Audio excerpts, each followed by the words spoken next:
The evening of Dell's execution has come. Right before he makes his way to the electric chair, Dell entrusts Mr. Jingles to Paul, ensuring his care. Paul raises the concern that he cannot have a mouse perched on his shoulder during an execution. I can't have a mouse on my shoulder while I'll take them both. At that time, John Coffey willingly volunteers to look after Mr. Jingles. Dell is seated on the chair facing the audience as Percy initiates the ceremony. Roll on one. In his closing words, a deeply moved Dell seeks forgiveness for his transgressions and implores Paul not to forget about Mouseville. Don't forget about Mouseville. Deviciously, Percy retorts that There's no such place. Mouseville is merely a fabrication. Its mention serves solely to silence Dell, and this disturbs both Dell and the guards.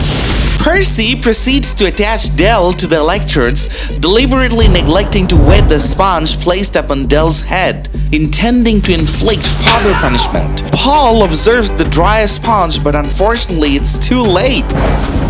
Roll on two. The electricity has already been activated. Consequently, Dell's execution becomes agonizing.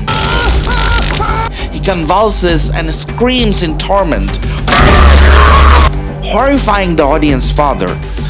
Meanwhile, John Coffey is sobbing uncontrollably, seemingly sensing Dell's torment telepathically. In contrast, Wild Bill revels in Dell's trauma, cheering ecstatically.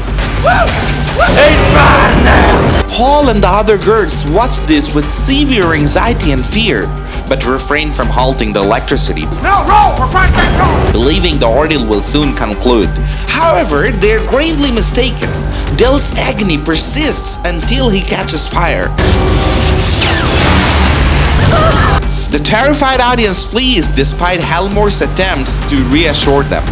Paul notices Percy avoiding eye contact, but compels him to witness Dell's demise. Kill it! Brutus instructs him to extinguish the flames with a fire extinguisher.